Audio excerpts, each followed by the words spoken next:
Hey everyone, let's jump right into this explainer. Today we're mapping out the extraordinary ripple effects of the current US-Iran-Israel conflict on global markets and geopolitics, specifically looking at the landscape right now in 2026. If you monitor international market risks for a living, you already know the golden rule. A localized conflict literally never stays localized. So we're going to unpack the exact mechanisms of how this specific crisis is completely reshaping the world right in front of us.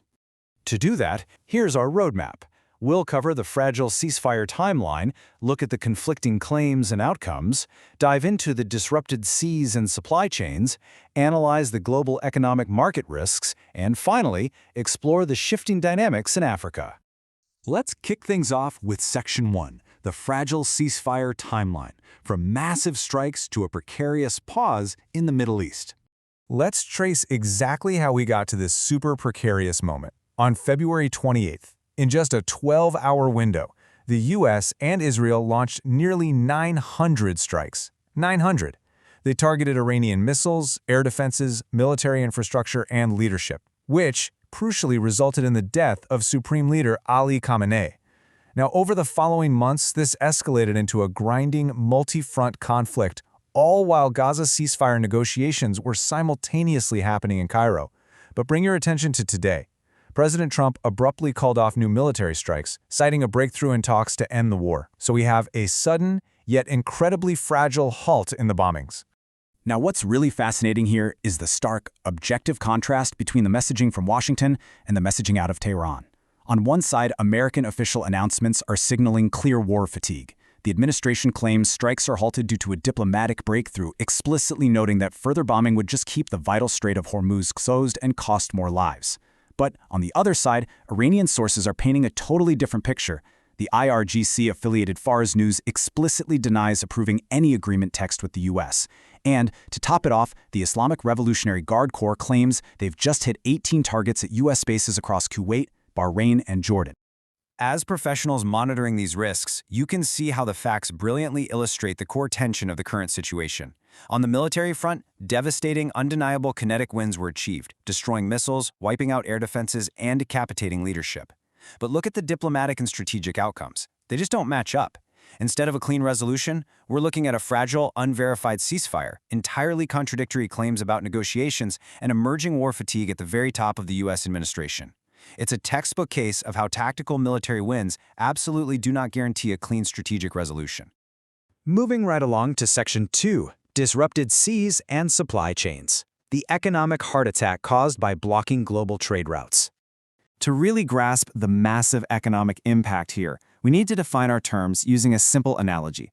Think of international maritime trade as the global economy's bloodstream. A maritime choke point, like the Strait of Hormuz or the Red Sea, well, that's a major artery. So when diplomacy breaks down and one of these congested pathways is blocked, the entire world essentially suffers an economic heart attack. The flow of goods and energy just stops, and that pain is felt everywhere, almost immediately. So let's follow this chain reaction. Step 1. The war disrupts the Strait of Hormuz and the Red Sea. Step 2. We see an immediate logistical nightmare. Commercial flights are halted across the entire Middle East, and major shipping routes are heavily and expensively diverted. Which brings us to Step 3. This isn't just a Middle Eastern problem anymore. This massive rerouting directly hits maritime corridors as far away as Somalia. You see, when ships have to take the long way around, they're burning way more fuel and taking way more time, which instantly drives up the cost of energy worldwide. Let's zoom out a bit for Section 3, Global Economic Market Risks, tracing the macroeconomic fallout from the Middle East to Main Street. Those shipping disruptions we just talked about, they have very real macroeconomic consequences. And these three indicators show a unified global downturn. First off, the World Bank has officially cut its forecast for global economic growth, directly pointing the finger at the fallout from the Iran war. Second, over in Europe, the European Central Bank had to raise interest rates for one specific reason: to fight the inflation driven by this exact conflict and those resulting energy spikes. And finally, back in the US, despite all the promises that 2026 would be a bumper year, the reality is pretty stark. The year kicked off with unexpected job losses, rising gasoline prices, and growing uncertainty. The war is undeniably the main driver here. And you know, economic pain at the gas pump translates directly into political fallout at home. This explains exactly why 66% of Americans currently view the administration's negotiations with Iran as highly ineffective. When you trace the line from a blocked shipping strait directly to a spike in local fuel prices, it makes perfect sense why this represents the president's worst polling on any issue right now. Yet right in the middle of all this war-driven macroeconomic gloom, we have this staggering paradox. $1.77 trillion. Today, SpaceX began trading on the NASDAQ under the ticker SPX. With a $1.77 trillion valuation, it literally just became the largest IPO in recorded history, actually beating out Saudi Aramco's massive 2019 listing. It's a fascinating counter-narrative, right? It shows that while traditional global markets are suffering from geopolitical gridlock, disruptive tech sectors are just plowing forward with unprecedented momentum. Finally, let's get into Section 4, Shifting Dynamics in Africa. How regional actors respond to the distraction of Western powers. While Western powers are hyper-focused on the Strait of Hormuz, the tectonic plates down in Africa are rapidly shifting. Just contrast the moves of these two key regional actors. Domestically, Ethiopia is sidelining opposition voices. They're basically using this period of global distraction to consolidate the status quo, with election results expected to firmly secure power for Abiy Ahmed. But in Somalia, the dynamic is completely different. As U.S. aid strings tighten, Mogadishu is actively pivoting away from Western dependency. They're seeking new security partnerships and are currently negotiating to expand defense and security cooperation with China. Make no mistake, that is a major geopolitical signal. And we absolutely cannot ignore the broader instability in the region serving as the backdrop to these power plays.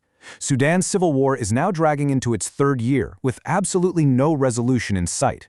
And just to the south, South Sudan is dealing with a slow-burning Ebola crisis that authorities are warning could easily escalate. These peripheral crises are festering right now precisely because global attention and global resources are completely locked up in the Middle East. Which brings us to the end of our analysis and leaves us with a critical, overarching question based on all the data we've just walked through. If one fragile, highly localized conflict can immediately alter global inflation, disrupt the world's shipping lanes, and concurrently drive strategic nations like Somalia away from the West and toward Beijing, are we witnessing the rapid dismantling of the traditional, unipolar global economy?